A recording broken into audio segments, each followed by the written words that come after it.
So we're going to talk about tactics in ski racing and where you place your turn in relationship to the gates. We're going to define a few things to start with, and then as we go through we'll define a few more things. So the fall line, which is directly down the hill. So if you made a snowball and rolled it down the hill, the path that would take, that's called the fall line.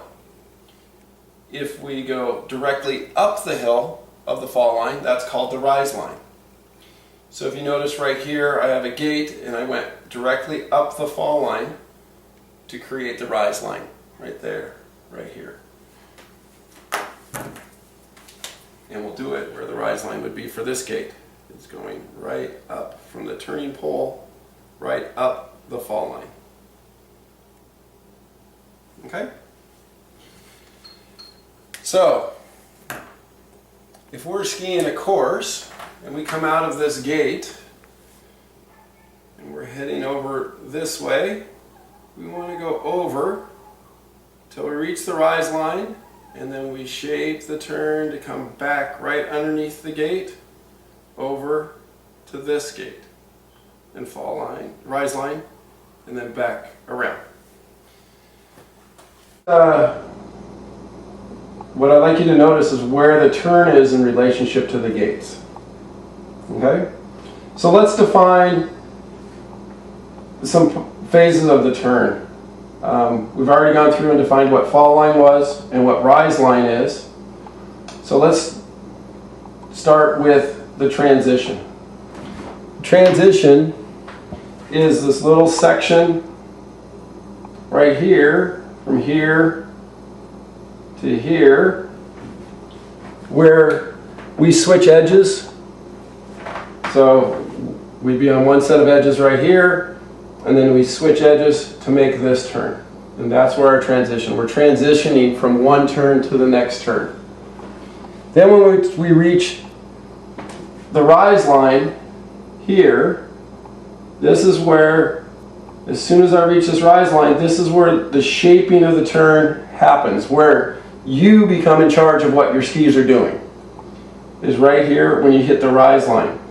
You come around the rise line and that comes through and you shape until you have enough direction change, and then that part of the turn from there right to here is the completion of the turn, where you're reducing your edge angle, and then you get back into the transition into the next turn. Okay? So you might be wondering what happens in this section right here between the transition and the shaping phase of it. This whole time, I know you've heard your coaches talk about moving forward and getting to the front of the ski. So through this transition and all the way until you get to the rise line is where you're trying to move forward. My edges change right here. I change from one ski to the other ski, and I'm continually moving forward until I hit the rise line. Then I start flexing and shaping that turn and being in control of the turn that I'm trying to make. Then when I get down here right just past the gate is when I start lessening my edge angle so that I don't keep turning around and make it a great big circle.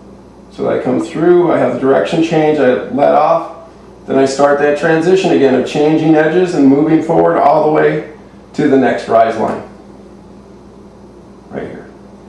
Then I go back into the shaping phase of the turn, and then the completion phase of the turn.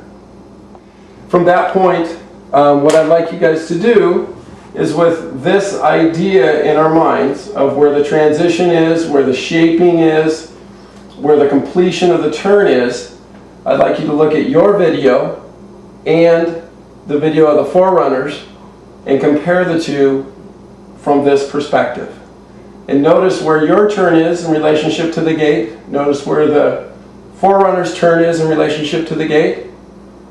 And think of both of those and where it is in relationship to this talk and this idea of where the turn is placed in relationship to the